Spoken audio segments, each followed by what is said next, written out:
तर जयंत सावरकर उर्फ अण्णा आणि बाळ कर्वे. वय विचारू नये तसं म्हणतं जग, पण मला राहवत नाहीये. काय थोडी इकडे तिकडे 2-4 वर्ष कमी जास्त करून सांगितली तरी सांगा, काय वय आहे? माझं 3 मे पर्यंत 38, नंतर एकदम 48. ना चोरायचं नाही, वय चोरायचं नाही. अरे त्यात चोरण्यासारखं काय आहे? 38 म्हणजे 83. बरोबर. हा, आणि 48 म्हणजे 84.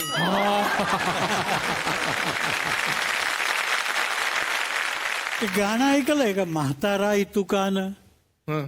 अवघे पाऊणशे वयमान म्हणजे 75. हं. माझं 80 आहे. वा, किती वर्ष तुम्ही काम करताय दोघे? 63 वर्ष. आणि तुम्ही? मी 58 वर्ष. तुमचा जन्म कुठला आणि प्रवास कसा झाला सुरुवातीला? माझा? अण्णा तुम्ही? माझा जन्म 1936 साल. हम्म. जन्म गुहागर, रत्नागिरी जिल्हा. बरं. तिथे 7व्या वर्षापर्यंत राहिलो हा. आणि नंतर पुढे मुंबईला शिक्षणासाठी आलो. पूर्ण एपिसोड पहा झी5 वर. काही इलाज नव्हता काही. त्यामुळं आमच्या बिल्डिंगमध्ये मी 3ऱ्या माळ्यावर राहत होतो आणि 4थ्या माळ्यावर एक मुलगी राहत होती. तिच्यावर मी त्या वेळेपासून लाईन मारत होतो. त्यावेळेला लाईन मारणं हा एक शब्दप्रयोग रूढ होता. हल्ली आहे की नाही माहीत नाही, कारण हल्ली म्हणजे कित्येक वर्षात तसला काही झालेलं नाही माझ्या हातून.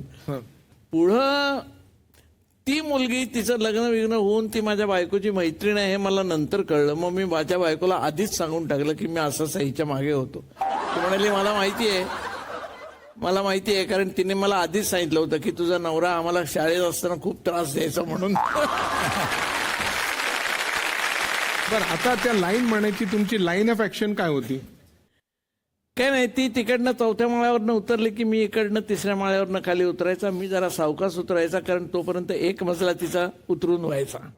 आणि मग आम्ही खाली भेटलो, म्हणजे माझ्या मोठ्या भावाची गाडी होती.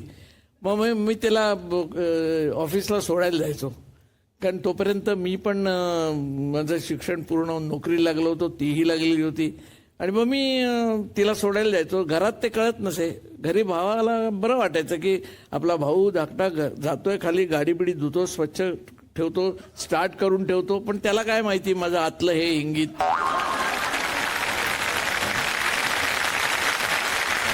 तो असं काही दिवस चाललं होतं, पण ते आमच्या घरात सगळ्यांच्या लक्षात आलं. आणि मग तो भाऊ म्हणाला नको तू गाडी नको धुवू, कारण उगाच तू कशाला कष्ट करतोस, असं तो म्हणाला. पण मग तेव्हा एकदा विचारून का नाही टाकलं? काय करणार, तेवढंच मला जमलं नाही ना. अजून एक तुम्हाला संधी होती बघा. कोण आहे बघा, त्यांना त्या काय म्हणतायत? गंमत अशी झाली की आत्ता इतक्या वर्षानंतर गेल्या महिन्यात आम्ही एका कार्यक्रमात गोव्याला एकत्र भेटलो. आणि मी, संजय, ते असे आम्ही एकत्र जाताना ते पटकन म्हणाले, आशा तुला माहिती आहे का ग? तर मी म्हटलं काय? तर म्हणाले अगं 60 वर्ष मी तुझ्यावर लाईन मारत होतो. तर मी म्हटलं हो, मग त्यावेळेला का नाही तुम्ही मला सांगितलं? तर ते मला पटकन म्हणाले मग काय झालं असतं ग? तर मी म्हटलं मी तुम्हाला सरळ नाही म्हटलं असताना. तर त्यावर ते एकदम हसले जोरात आणि म्हणाले हो का, नाहीच म्हणालं असतेस ना, मग कशाला सांगायचं? म्हटलं नाही अण्णा, असं नसतं.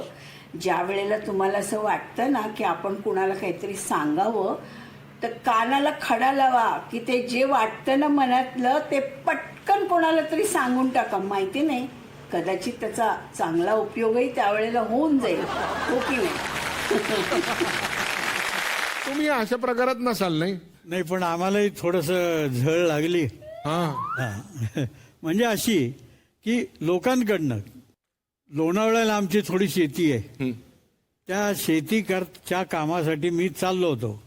तर तो जो तिथला व्यवस्था पाहणारा माणूस होता, बने नावाचा, तर त्यांनी मला म्हणला साहेब चला माझी गाडी आहे, आपण जाऊया शेतावर तिकडे. बरं म्हणलं चल. तो जाता जाता मला म्हणला की साहेब मी एक विनंती आहे माझी. म्हणलं काय आहे? मी एक गाणं लावू का? ते गाणं ऐकल्याशिवाय मी गाडी स्टार्टच करत नाही, इतकं मला आवडतं गाणं. तर मी म्हणलं लाव की. कुठलं आहे? तर त्यांनी गाणं लावलं, प्रीतीचं झुळझुळ पाणी वाऱ्याची मंजूळ गाणी. मला उगाच शहाणपणा कशाला सुचला कोणाला ठाऊ. म्हणलं हे गाणं कोणावर चित्रित झालंय माहिती आहे का तुला? तर म्हणलं नाही हो, असेल कोणतरी फडतूस नट. मग त्याला मी सांगितलं, हा तो फडतूस नट तुझ्या समोर बसलाय. तर तो म्हणला हे काहीतरी सांगता, इतक्या चांगलं गाणं काय तुमच्यावर चित्रित करणार?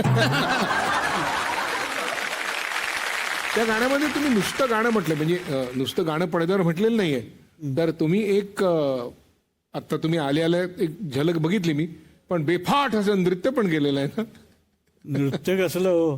मी त्यांना म्हणलं हो मला नृत्य नको. ते म्हणले हो तुम्हाला शैलेंद्रचा आवाज दिलाय, ते प्रोड्युसर म्हणले. ते म्हणलं त्याच्या आवाजाने काय मला नाच येणार आहे का?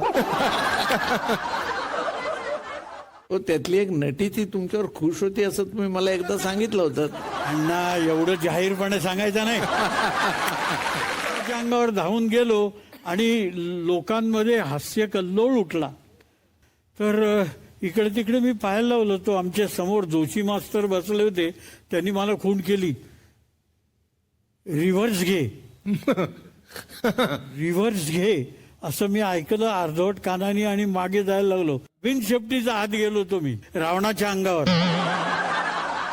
मागे गेलो आणि विंग मध्ये ती शेपटी माझ्या मागे चिकटली आणि मग मी तरलो. अरे बापरे बापरे. तर मी म्हणलं कठीण आहे बाबा, असं कसं काय झालं? तर ते आल्यानंतर बरं त्यावेळेला शिक्षकांनी मुलांना मारायची एक पद्धत होती, प्रथा होती, म्हणजे हा प्रथा ती आता होती. अनिष्ट प्रथा बंद झाली. बंद झाली, ते मारायची. ते आत आल्यावर जे जोशी सरांनी मला असा धो धो धो धुतला आणि मला म्हणले की शेपटी सांभाळता येत नसली तर नाटकात काम कशाला करतोस? अरे मी त्यावेळेला वाक्य सोडून दिलं होतं. पण नंतर माझ्या असं आलं लक्षात की शेपटी म्हणजे मागची बाजू. नटाला सर्व बाजूचा विचार करून ते सांभाळावं लागतं. हे ते वाक्य मी आज सगळ्यात लक्षात ठेवलं आणि कानाला खडा लावला. बाळकाका, कुमार बाळ कर्वे, श्री बाळ कर्वे कधी झाले? म्हणजे लग्न कधी झालं, कसं जमलं? लव्ह मॅरेज का ठरवून, कसं काय? नाही लव्ह मॅरेज काय, आम्ही दिसायला काय एवढे काय खास नाही. पोरी काय भाळत नव्हते आमच्यावर, अण्णांसारखं नाही. त्यामुळे सरळ पाहून म्हणजे अरेंज्ड मॅरेज असं व्यवस्थित लग्न. आणि गुजरातीतली मुलगी होती म्हणजे, आणि तिच्याबरोबर लग्न केलं. शेतकरी, तिचे वडील शेतकरी, आणि काही नाही व्यवस्थित सगळं पाहून चवून असं लग्न केलेलं आहे. त्यामुळे लव बिव नाही काही. तर त्याने मामानं सांगितलं, तर आमच्या मेवण्याने मामानं सांगितलं की नाही ते स्थळ आपल्याला परवडण्यासारखं नाही आहे, ते फार श्रीमंत लोक आहेत वगैरे. कारण मी माझ्या भावाची गाडी चोरून घेऊन जायचो ना, त्यामुळे त्याला वाटलं ती गाडी माझीच आहे, कारण माझी बसण्याची हाईट तशीच होती मालकासारखी. पण त्यामुळं ते झालं.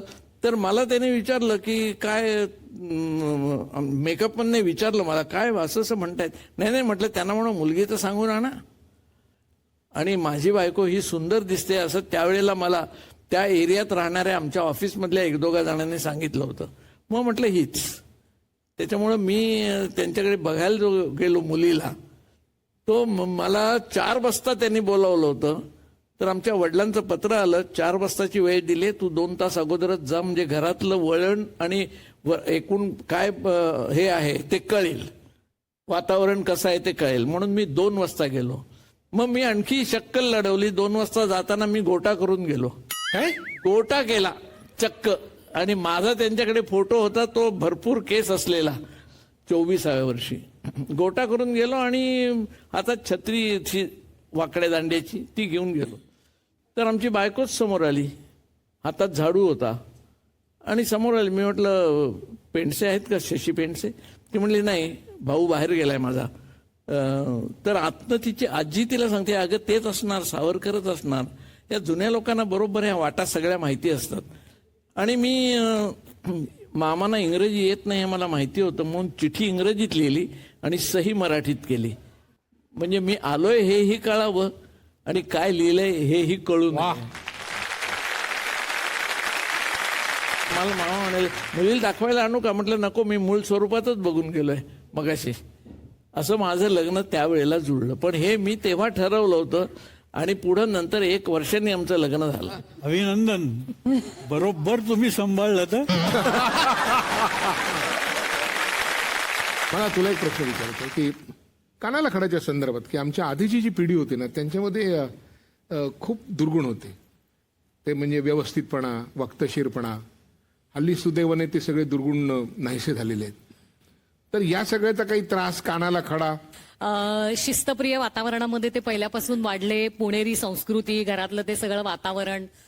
पण तुम्ही जे म्हणताय की त्यांचा ना स्वभाव म्हणजे अक्षरशः एका जागी शांत न बसणे. म्हणजे आता वयामुळे किंवा काही घरच्या अडचणीमुळे बसावं लागतंय म्हणून, पण एका जागी स्वस्थ बस. त्या पायात त्यांनी 2-3 वेळा स्वतःचा पाय पण मोडून घेतलेला आहे.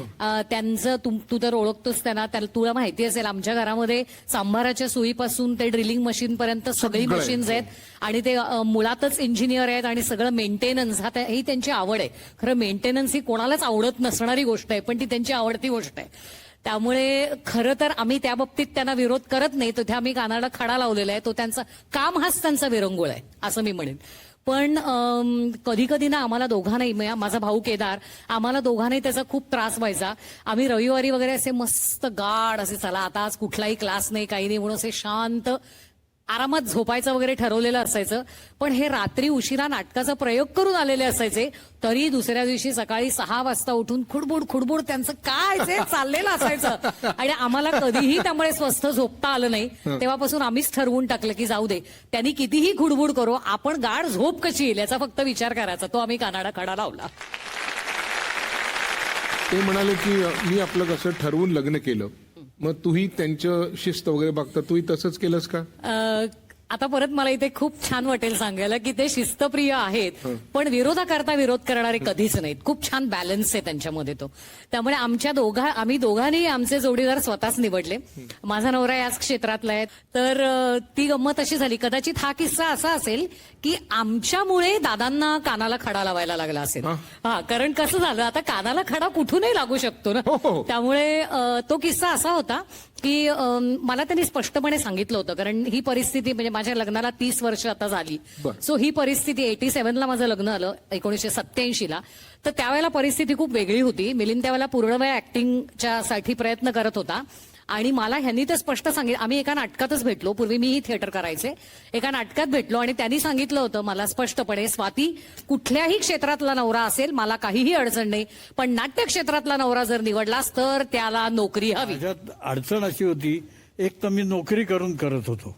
अर्थात नोकरी करून नाटक करावं का व्यावसायिक हा ज्याचा त्याचा ह्याचा प्रश्न आहे, पण मी ते केलं. त्यामुळे माझ्या नाटकाच्या म्हणजे मी पहिल्यांदा मला नाटकात कोणी घेतलं की पहिल्यांदा विचारायचं प्रयोग किती होतात, महिन्याचे प्रयोग किती, माझ्या रजेत बसलं का. कारण मी एकही नाटकाकरता रजा म्हणून घेतलेली नाही. साहेबाला गुंडाळायचा थोडासा आणि थोडासा इकडे तिकडे करून पळून जायचं असं. पण तरी सुद्धा सांगतो, मी जी नाटकं केली त्याचे किमान 400 प्रयोग व्हायचेच. तुम्ही म्हणालात प्रत्येक नाटकाचे 400 प्रयोग झाले, मग कुसुंबनवरलेले ते किती 850 प्रयोग झाले? 850 झाले. मग तेही पहिल्या दिवसापासून असं जोरदार चालत होतं? नाही, 120 प्रयोगानंतर. बरं, त्याच्यात जे गिमिक्स केले होते 2, की तू आणि गिरीशोक याच्यात म्हणजे दोघांमध्ये ते एक आकर्षण होतं. खरं म्हणजे असं विचारू नये, पण आता इथे काय की तुम्हाला कोणाचं काम आवडायचं, त्यातलं कुठल्या रोल कोणाचं? अबे गिरी शोकला काय म्हणायचं बघूया त्या सगळ्या आपल्या ह्याच्याबद्दल. कर्वे काका, बाळ कर्वे, खरं तर बाळ काका, त्यांच्याशी माझा संपर्क पहिल्यांदा आला तो गणरंग निर्मित विनय आपटे दिग्दर्शित कुसुम मनोरलेले या नाटकामुळे. तालमींमध्ये आमची ओळख झाली आणि मग त्या नाटकाचे आम्ही प्रचंड दौरे केले आणि त्या दौऱ्यांमध्ये 34 प्रयोग आम्ही तेव्हा केलेले आहेत. त्यांची एक आठवण मला सांगावीशी वाटते. आम्ही कणकवलीला प्रयोग करत होतो, मुक्काम होता, आणि दुसऱ्या दिवशी सकाळी आम्ही कुठेतरी कुठल्या तरी रेस्टॉरंटमध्ये मासे खायला म्हणून गेले आणि त्यांना माहीत नव्हतं की त्यांना त्या शेलफिशची ॲलर्जी आहे आणि मला वाटतं काहीतरी झिंगा किंवा आपण ज्याला प्रॉन्स म्हणतो तसं काहीतरी त्यांच्या खाण्यात आलं आणि त्यांचा चेहरा सगळा सुजला. काहीतरी फजिती झाली असेल की नाही आणि असं वाटलं सर नको नको कानाला खडा लावतो नको बाबा त्यापेक्षा काम न करणं बरं. काय होतं, माघी उत्सव जो होतो गणपतीचा तसा पडगोलीला प्रयोग होता आणि पडगोलीला जो प्रयोग होता त्या प्रयोगात मध्ये ताई ही वाहतोही दुर्वांची जोडी नाटक होतं. त्याच्यात ताईची भूमिका जी होती तर मला त्यांनी शिकवलेलं, हा बरा दिसतोय अंगापिंडानी जरा बरा भरलेला आहे, तर ह्यांनी पोलिसाचं काम करायचं कारण इन्स्पेक्टरचं काम करणारा आलाच नव्हता त्या दिवशी. तर ते म्हणले तू कर. काय करायचं म्हणलं मला सांगा फक्त. तू काही नाही, एक 4-5 वाक्य होती आणि तुम्ही जायचं आणि वाहतोही दुर्वांच्या जोडीमधली ताई तिला तुम्ही जोरात ओरडायचं की तिजोरीच्या किल्ल्या दे आणि ती देणार नाही, त्याच्यावर आणखीन जोरात ओरडायचं. गंमत अशी झाली की मी जे तिकडे किल्ल्या मागितल्या इतका ओरडलो मी, ती बाई घाबरली तर तिने पुढे बोलायचंच टाळलं. किल्ले देऊन टाकले मी सगळी पुढची वस्तू केली. किल्ल्या तर मी म्हणलं आता किल्ल्या दिल्या आता मी काय बोलू. अशी फजिती झाली ती. मग मी काय नाही, पडदा टाकायला. अण्णा तुम्ही एकदा आमच्या गिरगावामध्ये एक हौशी ग्रुप भावबंधन नाटक करणार होता.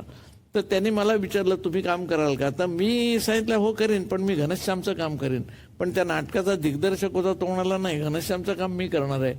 मग तो म्हणाला मी म्हटलं कामण्णाचं करतो. नाही ते पण काम आमचा दुसरा निर्माता आहे तो करणार आहे. मग म्हटलं मला काम कुठलं. तर म्हटलं धुंडीराज. म्हटलं चालेल करतो. नाटकात काम करायचं हेच हौस. तर मी एंट्री घेतली. तर तुमचं नाव घनश्याम. एवढं एकच वाक्य मी 5 ते 6 वेळा बोललो. तो घनश्यामाचं काम करणारा काही बोलायलाच तयार नाही म्हणून पडदा टाकला.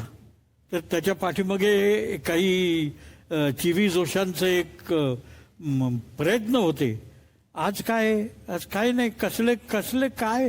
कालचा विनोद आज नाही लक्षात राहत, कालचं नाटक आज नाही लक्षात राहत. प्रेक्षकांना विचारा काय पाहिलं, नाही सांगता येणार त्यांना. नटांकडे काही अंशी त्याचा दोष जातो की ते अतिशय कॅज्युअली घेतात. खरं सांगायचं तर मी आज माझ्या वैयक्तिक अडचणीमुळे मी काम करत नाही, पण मला करावंसंच वाटत नाही, नको ते वाटतं. कसले ते विनोद आणि कसलं ते काय आहे, अत्यंत वाईट वाटतं की असे जर विनोद आणि असे जर विनोदी नट तयार होत असले तर नको, माझा रामराम द्या ना.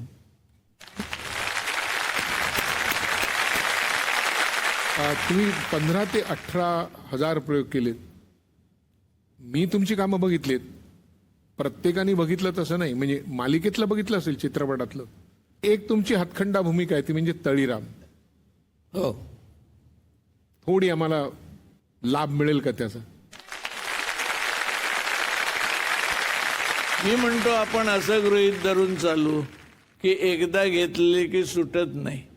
पण तेवढ्यावरून दारू वाईट कशी काय ठरते. तुम्ही सगळे विश्वविद्यालयाचे पदवीधर आहात. 4 दिवस परीक्षा देऊन एकदाच पदवी मिळवता, पण ती जन्माची चिकट्टे खरी. म्हणून कोणी पदव्या घ्यायचं टाकलंय का. तशीच बायको एकदा लग्नात नुसती माळ घातल्यानं उभा जन्म बायकोचा लबेदा बिलगतो. पण म्हणून कोणी बायका करायचं टाकलंय का. मग पदवी वाईट नाही, बायको वाईट नाही आणि दारूच तेवढी वाईट का. घ्या.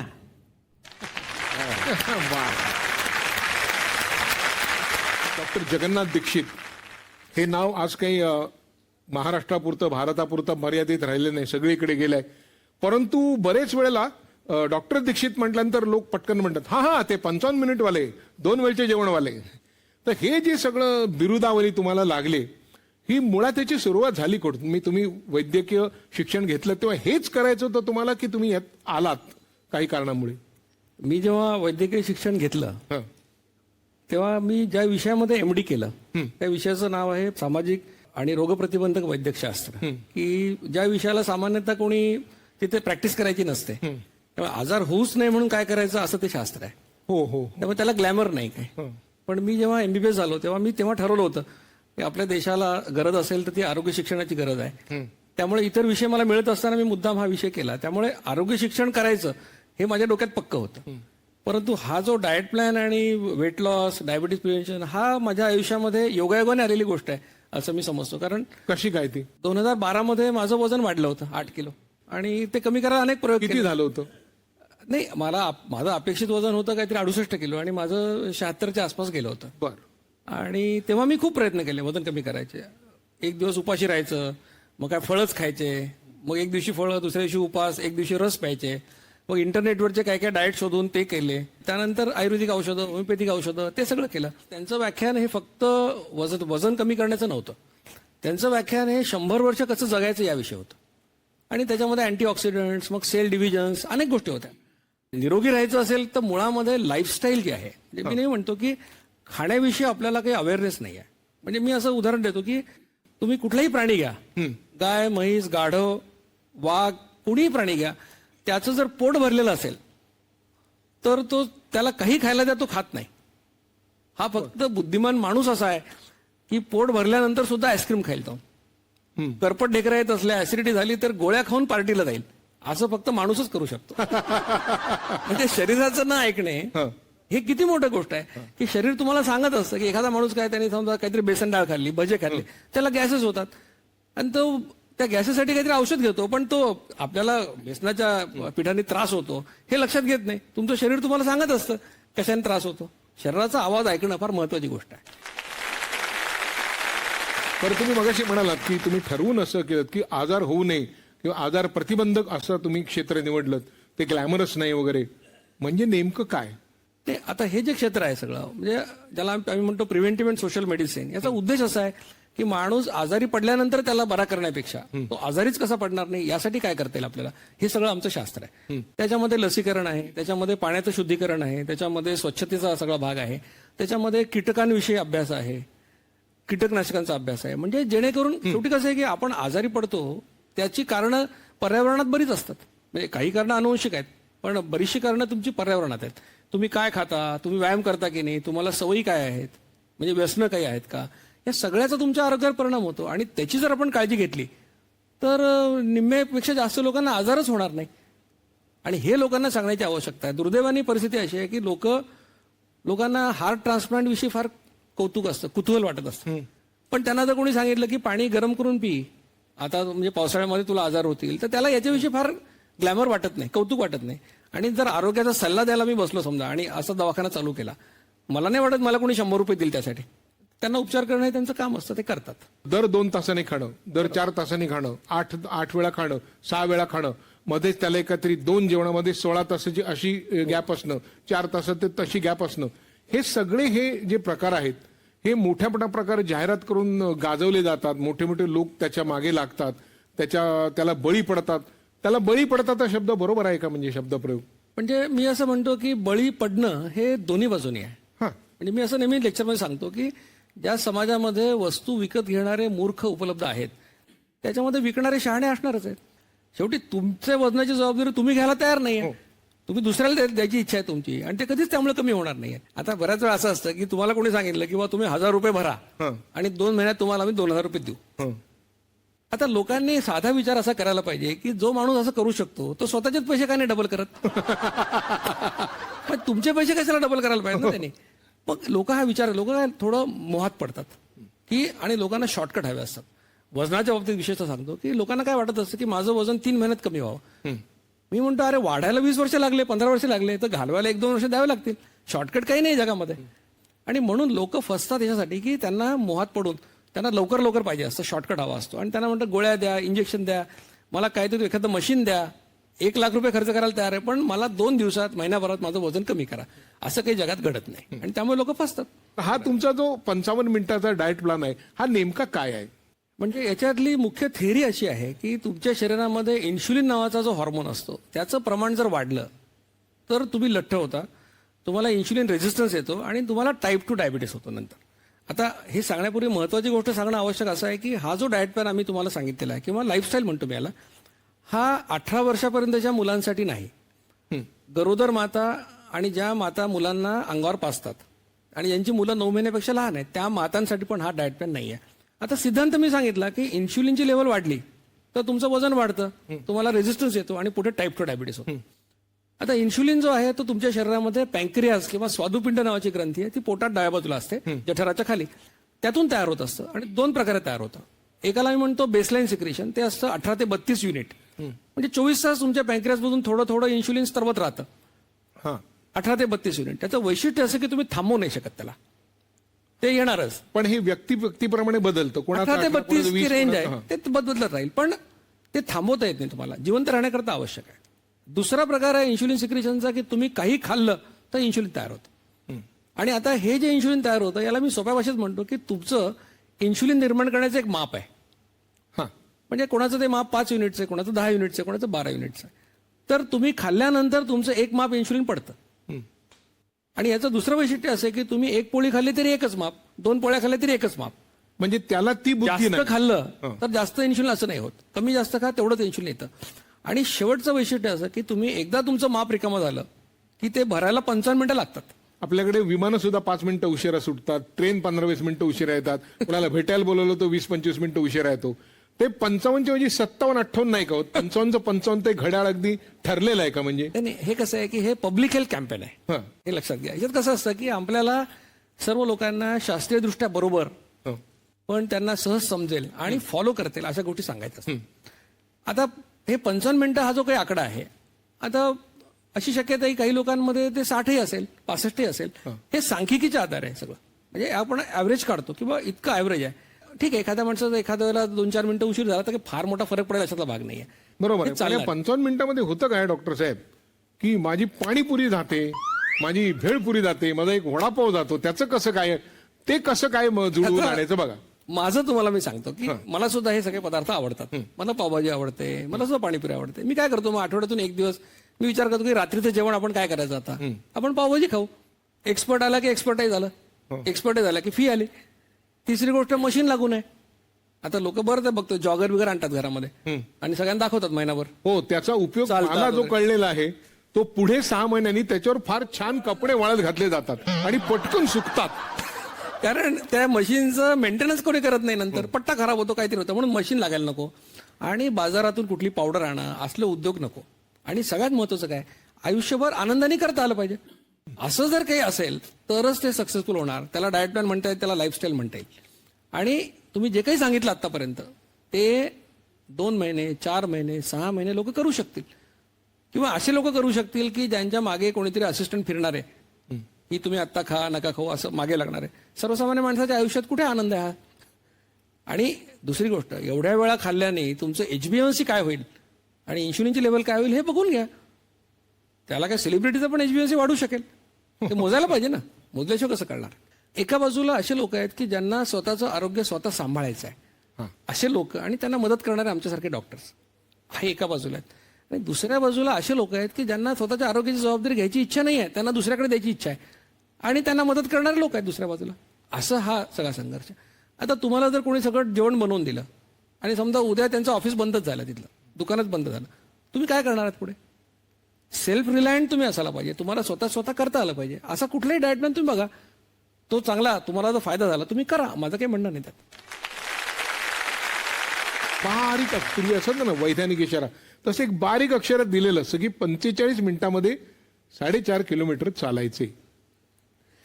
नाही, हे आम्ही बारीक अक्षरात पण लिहिलेलं नाही, हे आम्ही बोल्ड. नाही, लोक वाचताना ते फार बारीक अक्षरात वाचतात, बाकी सगळं करतात. पण ते कसं आहे की आम्ही सांगितले 45 मिनिटात 4.5 किलोमीटर चाला, हे आदर्श आहे. मग काही लोक 6 किलोमीटर पण चालतात, काही 7 पण चालतात, चांगली गोष्ट आहे. म्हणजे जास्त चालाल तर काही म्हणजे वाईट नाही. मग सायकलिंग करू शकता, स्विमिंग करू शकता. म्हणजे ज्या लोकांचे गुडघे दुखतात, काही लोकांना, खूप लोकांना प्रॉब्लेम असतो, 60च्या पुढचे गुडघे दुखतात, काय करायचं, तर सायकलिंग करणं त्यांच्यासाठी चांगला व्यायाम आहे. त्यांचे गुडघ्याचे मसल्स उलट मजबूत होतील त्याच्यामुळे, ते करावं त्यांनी 45 मिनिटं. आता काही लोक समजा अपंग असतात किंवा काही लोक असे असतात की त्यांना काहीच करता येत नाही, असे पोलिओ झालेले लोक सुद्धा 6 महिन्यामध्ये 8 किलो 12 किलो वजन कमी झालेले आहेत. आम्ही म्हणतो काही नाही करता येईल तुम्हाला, पलंगावर उताणं झोपा आणि हवेत सायकल चालवा. हे जरी तुम्ही केलं म्हणजे कुठलीही फिजिकल ऍक्टिव्हिटी करा असं आम्ही सांगतो. बरं, आता 2 जेवणाच्या मध्ये काय खायचंय तुम्ही दिलंय की ताक पिऊ शकता, काळा चहा पिऊ शकता, ग्रीन टी, चालतो, 25% दुधाचा पातळ चहा चालतो, नारळ पाणी चालतं आणि एखादा टोमॅटो खाल्लेला चालतो. पण हे ज्यांना वजन कमी करायचं आहे त्यांना, वेट लॉस आणि ज्यांना मधुमेह आहे त्यांना मात्र जेवताना पण त्यांनी गोड खायचं नाही, हा नियम आहे. गोड फळं खायची नाही. आणि 2 जेवणांच्या मध्ये त्यांना फक्त पाणी, पातळ ताक आणि ग्रीन टी किंवा ब्लॅक टी, कशातच साखर किंवा शुगर फ्री नाही, एवढे 3 पदार्थ अलाउड आहेत. पण एक लक्षात ठेवायला पाहिजे की डायबिटीज हा बरा होतो का, हा एक मोठा वादाचा आणि चर्चेचा विषय. की डायबिटीज बरा होणं म्हणजे वेगळी गोष्ट आहे. म्हणजे मी असं म्हणेन की आता सध्याच जगामध्ये डायबिटीसच्या लोकांची जी ट्रीटमेंट चालू आहे, गोळ्या मेडिसिन चालू आहेत, यांची अपेक्षा काय आहे? यांची अपेक्षा अशी आहे की गोळ्या घेऊन जर HbA1c 7च्या खाली असेल तर त्याला डायबिटीज अंडर कंट्रोल असं आम्ही म्हणतो, आणि everybody is happy with that.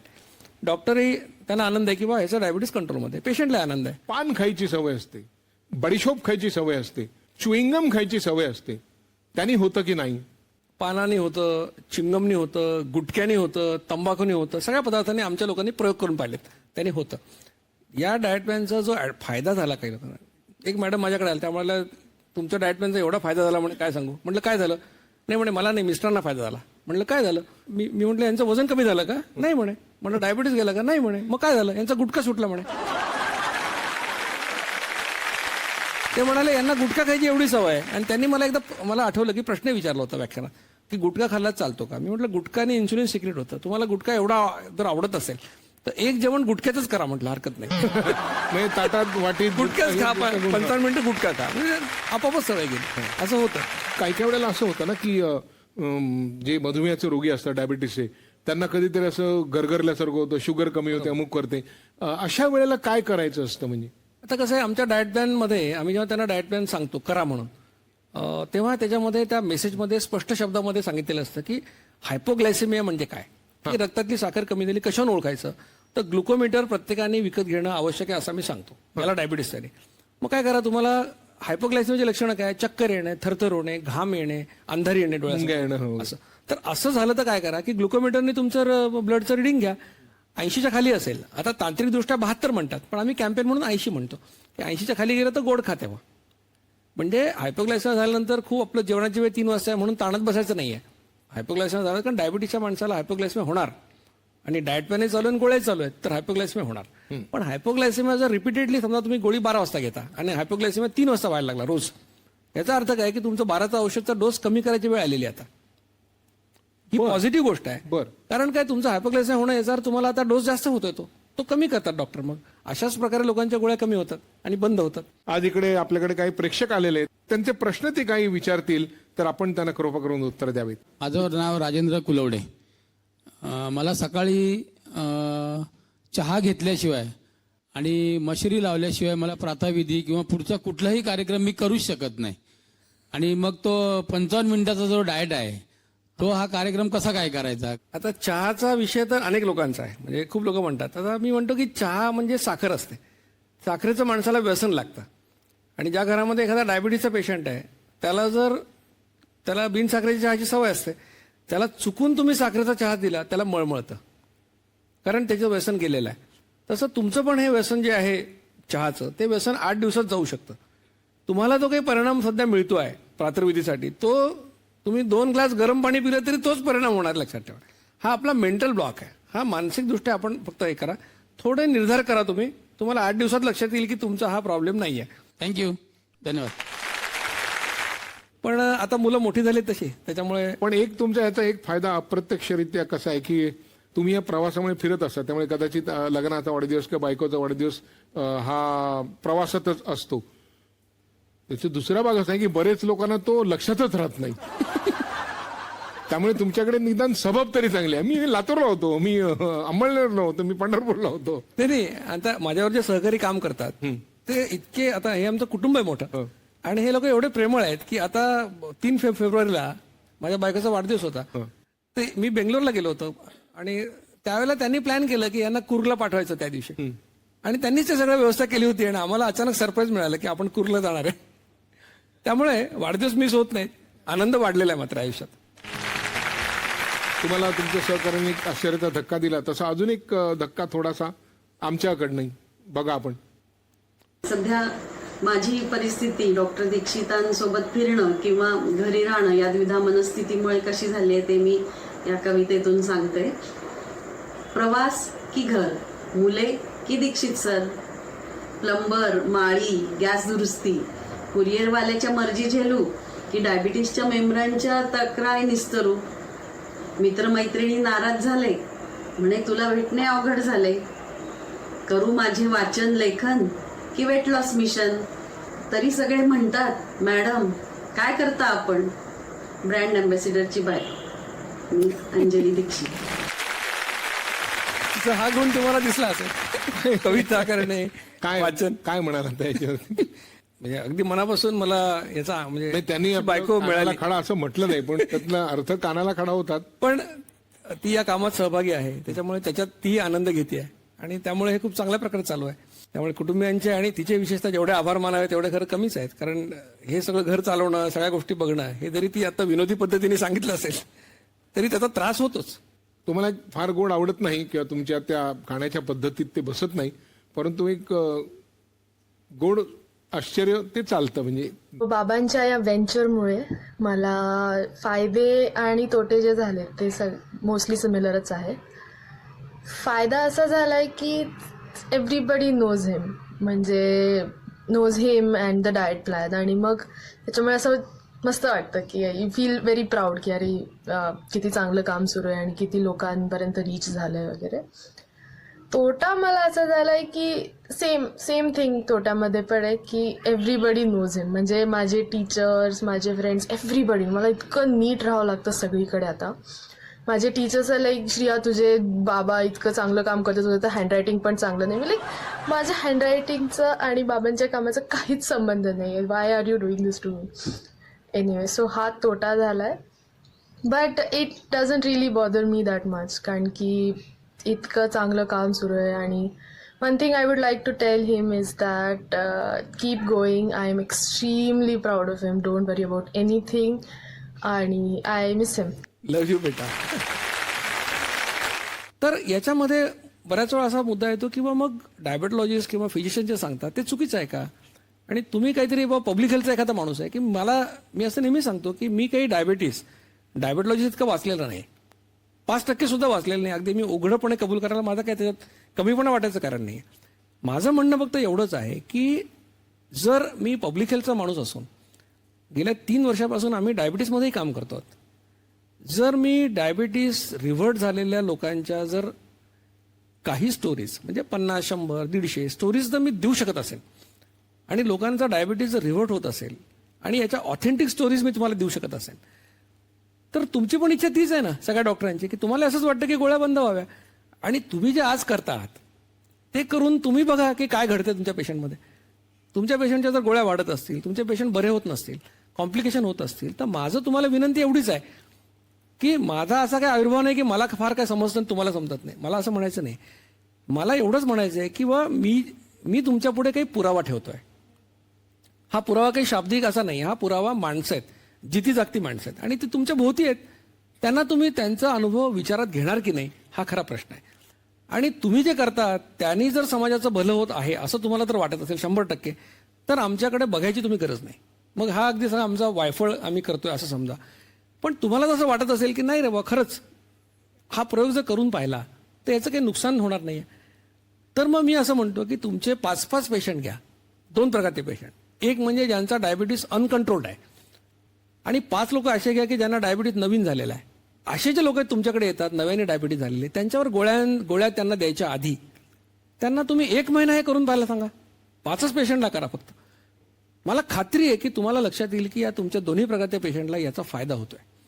हा जर फायदा झाला, तुम्हाला असं वाटलं, तुम्हीच बघा ना, म्हणजे मी म्हणत नाही तुम्हाला, तुम्ही HbA1c बघा, इन्शुलिन बघा, वजन बघा, सगळं बघा, फायदा जर होत असेल असं मला वाटलं तर हा प्रयोग तुम्ही समाजाच्या भल्यासाठी करा.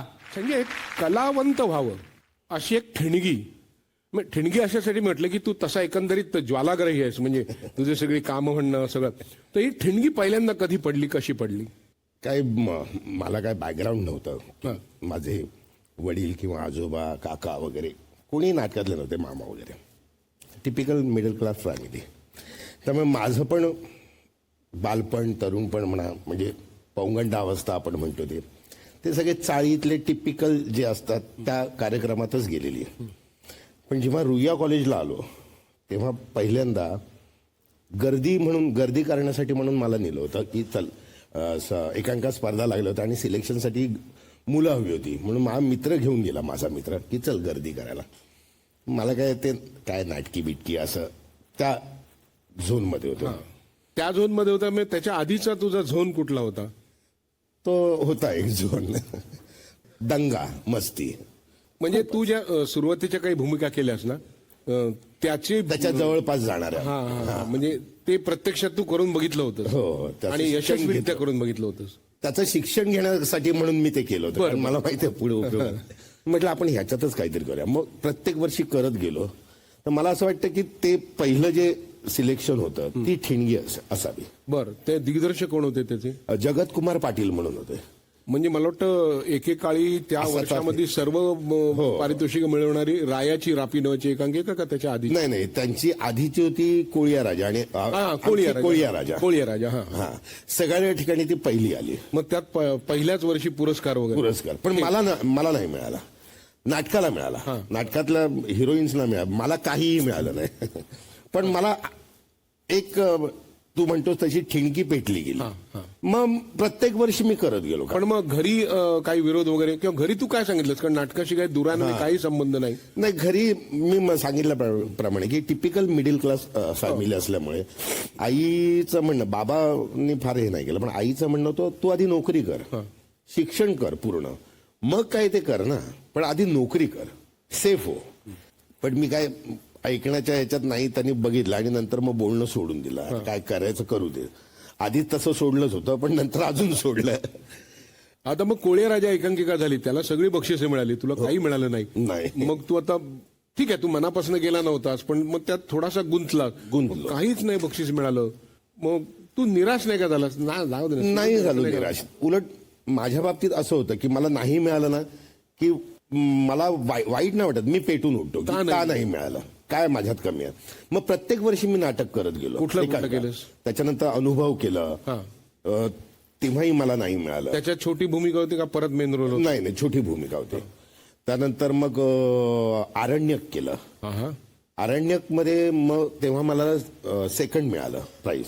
आरण्यक म्हणजे आता जे नाटक चालू आहे आरण्यक? ते नाही. ही लक्ष्मण लोंढेंची एकांकिका आहे जी चंद्रकांत कुलकर्णीने तेव्हा बसवली. बरं.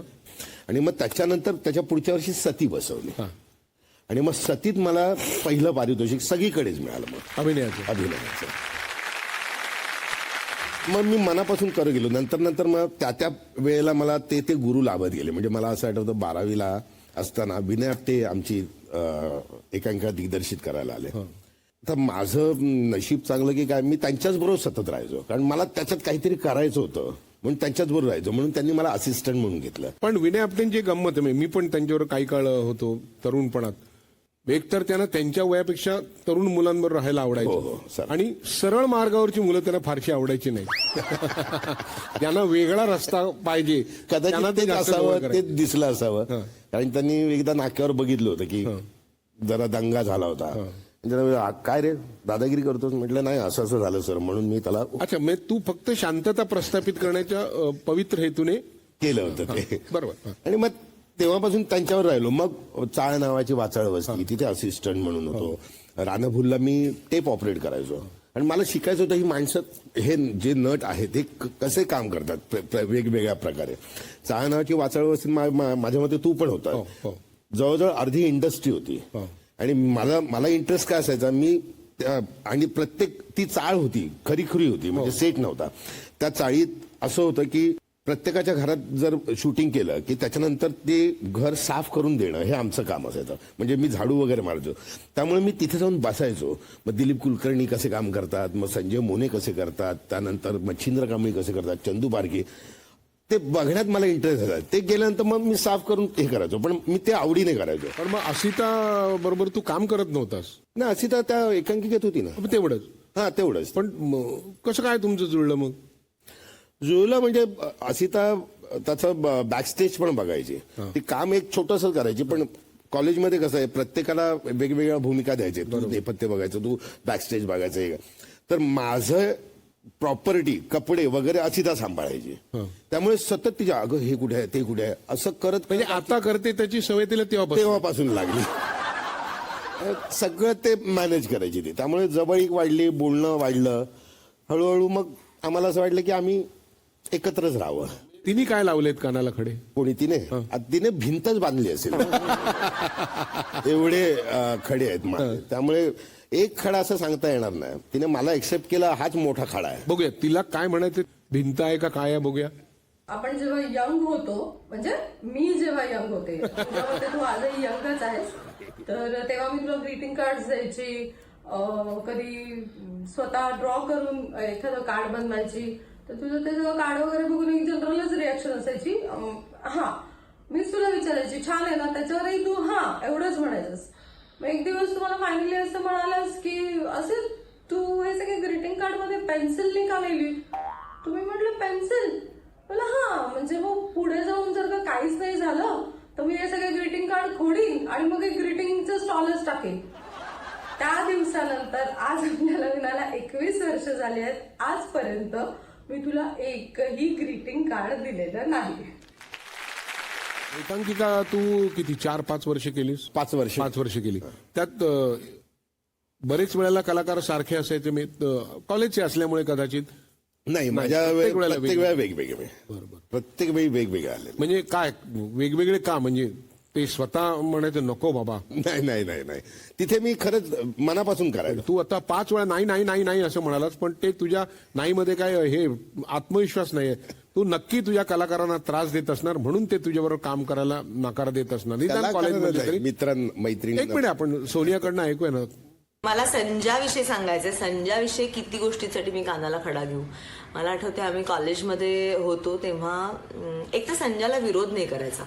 आणि हे मला कधी कळलं माहिती ना की संजय माझी सारखी चप्पल लपवायचा आणि मला म्हणायचा की काय चप्पल देताना म्हणायचं मला नमस्कार कर, मी खूप श्रेष्ठ नट आहे असं म्हण, मला मुजरा कर तरच मी तुझी चप्पल देईन. तर मी एक दिवस ठरवलं की मी हे काहीच कर. आणि आम्ही करायचो वेड्यासारखं, मी आणि असे तर सगळं करायचो, मुजरा करायचो आणि नमस्कार करायचो. तर मी एक दिवस ठरवलं की मी काहीच करणार नाही असं. मी तू नको देऊस चप्पल, मी बरोबर शोधून काढीन असं. त्याने एक दिवस माझी चप्पल लपवली आणि मला म्हणाला की शोध. तर मी म्हटलं की मी शोधीन. आणि मी जाम शोधते, चप्पल मिळेच ना. आणि सगळे मुलगे हसतात. म्हटलं काय झालं? तर ह्यांनी चप्पल जेंट्स क्लोकरूममध्ये, त्यांच्या वॉशरूममध्ये त्यांनी लपवून ठेवली होती. मला म्हटलं तू जाऊ शकतेस, सगळे मुलगे गेले, तू जाऊ शकतेस. म्हटलं संजा मी मुलांच्या क्लोकरूममध्ये कशी जाऊ? तर म्हटलं मग मुजरा कर, सलाम कर, मी सॉलिड आहे असं म्हण, मी सगळं मला नाचून दाखव, काय वाटेल ते संजय आम्हाला करायला सांगायचा. त्यामुळे मी तेव्हा, कारण मला ठाण्याला जायचं होतं, त्या चपलांशिवाय काही मी जाऊ शकणार नव्हते. तेव्हा कानाला खडा घ्यायला कुठलंही चॅलेंज करायचं नाही. त्यावेळेला कोणी आलं, भेटी गाठी अमुक खुश होऊन हे ते वगैरे खूप केलं असेल? हो, खूप झालं. म्हणजे देवानंदनी आम्हाला घड्याळं दिली, बाळासाहेबांची कौतुकाची थाप आहे, पुलंची कौतुकाची थाप आहे, सगळ्यांना जवळ घेऊन फार छान काम करता वगैरे वगैरे. आणि हे तेव्हा असे दैवत आमचे सगळे महानायक अमिताभ बच्चन यांनी बघितलेलं आहे, सगळ्यांनी बघितलेलं आहे. राजसाहेबांनी जवळजवळ 25 ते 30 वेळा बघितलं. नेहमी आतापर्यंत आपण ना बोललो त्याच्यात नेहमी लक्षात आलं की सगळं शांत असतं, धपका तिरवतून तुला एक छान भूमिका मिळते. काहीतरी अशी पृथ्वीवरच्या अंतर्गत भूगर्भामध्ये अशी काहीतरी हालचाल होती आणि काहीतरी होतं. तशी एक पुढची भूगर्भातली हालचाल म्हणजे वास्तव. तो कसा काय तुझ्यापर्यंत आला? खरं म्हणजे ते माझ्याच वाट्याची भूमिका होती असं मला वाटतं. कारण जेव्हा वास्तवचा स्क्रीन प्ले महेश मांजरेकरांनी तो डिरेक्ट केला होता आणि ऑल द बेस्टचे पहिल्या काही ह्याचे ते प्रोड्युसर पण होते, म्हणजे मोहन वाघांबरोबर तेही होते. आणि महेश मांजरेकर रुया नाक्यावर पण असायचे. त्यामुळे रुया कॉलेजमध्ये मी ज्या काही कलाकृती केल्या, सादर केल्या, डिरेक्ट केल्या आहे, त्यामुळे त्यांनी मला बघितलं होतं की हा एक मुलगा आहे, हा छान काम करतो. आणि त्यांच्या डोक्यात जेव्हा हा स्क्रीन प्ले चालू होता, ही गोष्ट चालू होती, ती प्रेझेंट करण्याची वेळ आली, तेव्हा त्यांनी वाचन झालं आणि ते प्रोड्युसर्सना सांगितलं. तेव्हा संजय दत्त वगैरे सगळे होते.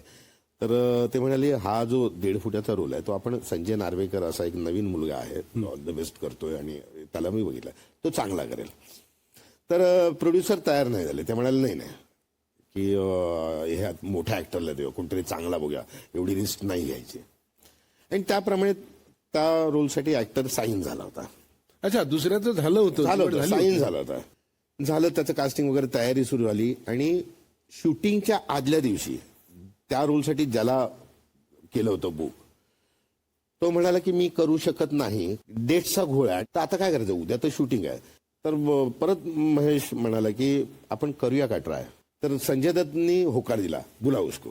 त्यामुळे प्रोड्युसर मग म्हणाला आता हिरोज म्हणतोय, डिरेक्टर पण सांगतोय, म्हणून मग मला बोलवण्यात आलं. मी तेव्हा मला अजूनही आठवतं, आपण शिवाजी पार्कात ग्रुप असायचा, तिथे गप्पा संध्याकाळी काय केलं दिवसभर वगैरे, आज हे केलं ते केलं, असा गप्पा मारत होतो.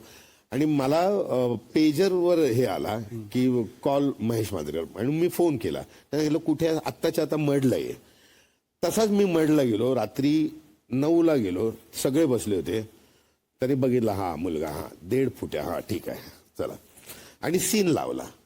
पहिला सीन होता मडमध्ये, संजय दत्त त्याच्या बायकोला आणि दीपक तिजोरीला ओरडतो, तो सीन होता. आणि त्याच्यात मी फक्त मध्ये बोलतो, चल ना भाई बोल रहा है ना, तो निकल नाही का, असं एवढा तो सीन होता. तो केला सीन. आणि तेव्हा अशी पद्धत होती की सीन केला की लगेच दुसऱ्या दिवशी तो त्याचे रशेस बघायचे का, कॅमेरा कुठे लीक नाही ना, काही प्रॉब्लेम आहे का, बरोबर छापलं जातंय ना. आणि तो सीन बघितला दुसऱ्या दिवशी. आणि दुसऱ्या दिवशी स्वतः संजय दत्त माझ्याकडे आला आणि मी दुसऱ्या दिवशी बाजूला कोपऱ्यात असा चहा पीत बसलो होतो. संजय दत्त आला, जात होता आणि त्याने बघितलं, अरे इधर असं करून मला बोलवलं, इसको अभी कुर्सी देने का कोई भी, हाँ ऐसा बैठना नहीं चाहिए. मला आठवतंय सहकार, चेंबूरला सहकार टॉकीज आहे, तिथे प्रीमियर पहिला show, first day first show तिथे बघायला आम्हाला सगळ्यांना बोलवलं होतं. म्हणजे संजय दत्त वगैरे, महेशजी आणि संजय दत्त वगैरे जुहूला होते. मला सांगितलं की तू सहकारला जा. मी बोललो हा ठीक आहे. मी आपलं, तेव्हा मी कळव्याला राहायचो, रिक्षा केली आणि गेलो. सिनेमा सुरू झाला आणि मी परत जिथे बसलो होतो ते सगळे लोक, पुढची सगळे लोक माझ्याकडे असे बघत होते, वही आहे वही वही वही वही. आणि मी आपला हा असं केलं आणि बाहेर आलो. मला अक्षरशः 4-5 पोलिसांनी मिळून बाहेर काढलं, इतकी गर्दी झाली होती. मला, मी फर्स्ट टाइम ते ग्लॅमर फर्स्ट टाइम मी अनुभवत होतो. मी ऐकून होतो ग्लॅमर काय, मी बघितलेलं आहे, मी कसं अमिताभ बच्चनकडे बघतो, मी कसं यांच्याकडे. आज लोक माझ्याकडे बघतो आणि मला ते काय रिॲक्ट व्हावं कळत नव्हतं. आणि ते कडं करून मला असं बाहेर नेलं. गाडी किधर आहे, बोललं रिक्षाने आलोय मी. आणि त्या दिवसापासून त्या आजपर्यंत मी अजून ट्रेनने प्रवास करू शकलो नाही. आणि संजय दत्त बरोबरचे काय किस्से? त्याच्यानंतर हा सिनेमा पण आला संजू नावाचा. तर आम्हाला तेव्हा ते चाललं होतं आणि ते नुकतेच बाहेर आले होते संजय दत्त. तेव्हा ओबेरायच्या इथे सगळं सांगायचं, कसं त्या सेलमध्ये आम्हाला कसं हे केलं, ट्रीट करत होते. आणि आम्ही असे अक्षरशः रोडवर बसून, कारण रात्रीचं हे होतं, काही रहदारी नव्हतं आणि ब्लॉक केलं तो तिथून आम्हाला सांगायचा की असं असं ऐसा क्या वो क्या, ते बाकीचे कसे असतात काय असतात. तो अगदी मनापासून सगळं सांगायचा. तो तेव्हाही तेच म्हणत होता की मी देशद्रोही नाही, मी चुका केल्या असतील, मी वाहवत गेलो असेल, पण मी देशद्रोही नाही, हेच आम्हाला तेव्हा सांगायचा. तर अशीच एक दुसरी संधी तुला आली होती, अशाच पद्धतीने एक दुसरं काहीतरी भूगर्भात हालचाल होऊन काहीतरी होणार होतं, पण ते झालं नाही. ते काय होतं? पण त्याच्याविषयी बोलणं मला नाही फार वाटत. की हा मुन्नाभाई मधलं तो सर्किटचा, तर डेट्सचा क्लॅश झाला. डेट्स काही 4-5 डेट्स क्लॅश होत होत्या आणि संजय दत्तची महत्वाची भूमिका होती. तर जेव्हा त्या ह्याच्यामुळे गेला तो रोल, त्याच्यानंतर काही दिवसांनी संजय दत्त भेटला. तू मेरे को क्यों नहीं बोला, मैं आगे करता था ना वो 5 डेट्स. ते गेलं. आता ते त्याच्या नशिबात होतं, ठीक, जसे वाचतात 1.5 फुट्या माझ्या नशिबात. पण मी हे सांगतो की ते न केल्यामुळे मला इथे अगबाई अरेच्या करायला मिळाला. बर. आणि ती पण भूमिका गाजली, तो सिनेमा पण गाजला. अशा काळामध्ये जेव्हा तुझं सगळं नाव म्हणा, लौकिक म्हणा, सगळं बदलत गेलं, त्या काळातली आता तुझी एक सहकलाकार तुझ्याबद्दल काय म्हणते ऐकूया आपण. कानाला खडा जे सांगायचे ते म्हणजे संजय समोर आपल्याबरोबर घडलेली कुठलीही घटना किंवा कुठल्याही गमती जमती कधीही शेअर करायच्या नाहीत. एकदा मी मेकअप करत होते तेव्हा मी लायनर लावला होता आणि चुकून तो लायनर जरा बाहेर आला. तर मी म्हटलं आता कुठे दुरुस्त करत बसायचं, वेळही कमी होता, म्हणून मी तो लायनर नीट केला आणि तो जुन्या काळातल्या हिरोईन जशा लावायच्या तसा तो लायनर असा मी लांब लावला होता. आणि मी आल्यानंतर ढोम्या होता तिथे, संजय होता, मग मी त्यांना सांगितलं की हे बघा आज मीना कुमारीसारखा लायनर लागलाय. तर ढोम्या हसला आणि संजय ऍज युजल त्याच्यासमोर कोणी जोक मारला किंवा काही किस्सा सांगितला की त्याचा साधारण असा एक साधारण स्टँड असतो, झोन असतो त्याचा, तर त्यांनी तसं रिॲक्ट केलं आणि तो किस्सा संपला तिथे. त्याच्यानंतर प्रयोग सुरू झाला. पहिला अंक संपला, मस्त झाला, एकदम सुरळीत झाला पहिला अंक. आणि दुसऱ्या अंकात आमचा सीन चालू असताना माझा आणि संजयचा, संजय अचानक माझ्या कानात मीना कुमारी असं म्हणाला आणि मी तिथे फुटले, मी ब्लँक झाले. बरं, ही गोष्ट फक्त मला कळली, ढोम्यालाही कळली नाही जो माझ्या बाजूलाच उभा होता, आणि प्रेक्षकांना तर कळण्याचा प्रश्नच येत नाही. हे फक्त एकदाच नाही झालं, तर दुसरा अंक अखंड तो माझ्या कानात येऊन मला मीना कुमारी म्हणत होता. तर असे हे किस्से बरेचदा घडतात, फक्त माझ्याबरोबरच नाही तर इतर कलाकारांबरोबरही घडतात. त्यामुळे कलाकारांनी म्हणजे इतर कलाकारांनी आणि आम्ही कानाला खडा लावलेला आहे की संजय समोर काहीही बोलायचं नाही, त्याच्याबरोबर काहीही शेअर करायचं नाही. आपल्याला माहित नसतं की आपण काय करतो, कळत न कळत. आपण काम वाईट करतो, काम चांगलं करतो हे नाहीये. माणसांना आपण एक कारण देतो पुढे आयुष्यभर राहण्याचं. असं एक गोष्ट तुझ्याकडे हा वेळ दिला जाईल, ह्याच्यात तुला स्वतःला पुढे जगण्यासाठी काय कारण असेल, किंवा तुला एक काही कन्फेशन करायचं असेल, काही कबुली द्यायची असेल, काही मोकळं व्हायचं असेल, तर इथून पुढचा वेळ तुझा आहे. मी खरं सांगू, मी आयुष्याकडे असं फार सिरियसली असं कधी बघितलं नाही. आता पुढे जगायचं कसं असा मला कधी प्रश्न पडलाच नाही, अजूनपर्यंत पडला नाही. आपण बरोबर असलं की व्यवस्थित होऊ शकतं. आपल्या स्वतःवर विश्वास ठेवावा ह्या मताचा मी करेन ते करेनच. म्हणजे असंही मला कधी कधी बरेच जण विचारतात की तुला कुठली भूमिका आवडते, टिपिकल प्रश्न आहे आजपर्यंत केलेल्या. तर मी त्यांना दरवेळेला सांगतो की नाही, मला कुठली भूमिका आवडते ह्याच्यातली असं नाही, मला सगळ्याच त्या आवडल्या होत्या म्हणून मी केल्या. मग तुला कोणासारखी भूमिका करायला आवडेल, लगेच तो प्रश्न येतो. तर मी त्यांना दरवेळेला सांगतो असा हा प्रश्न मला कधीच पडत नाही. उलट मला असा प्रश्न पडतो की मी अशी काहीतरी एक भूमिका केली पाहिजे की लोकांनी म्हटलं पाहिजे की अशा प्रकारची भूमिका करा. त्यामुळे आयुष्याकडे मी असंच संधी म्हणून मी बघत आलेलो आहे. आयुष्य ही संधीच आहे असं बघत आलं.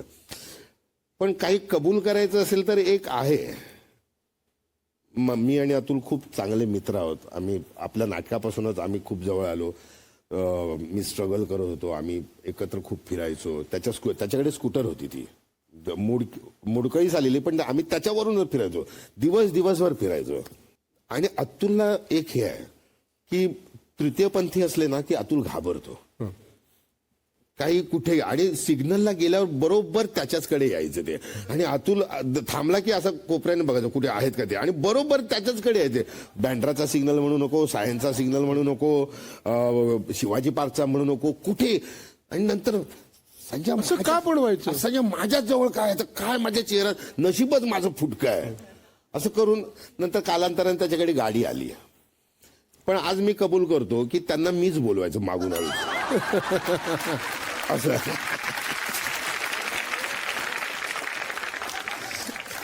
मी तर सगळ्यांना असं करून पैसा लिहिलो आणि ते त्याच्याकडे यायचे, आणि हा दरवेळेला माझ्याचकडे काय. आज मी कबूल करतो अतुल, माफी मागतो म्हणायला हरकत नाही. हा, माफी मागतो तुझी की मीच ते बोलवायचो. Sorry Atul, I am very sorry.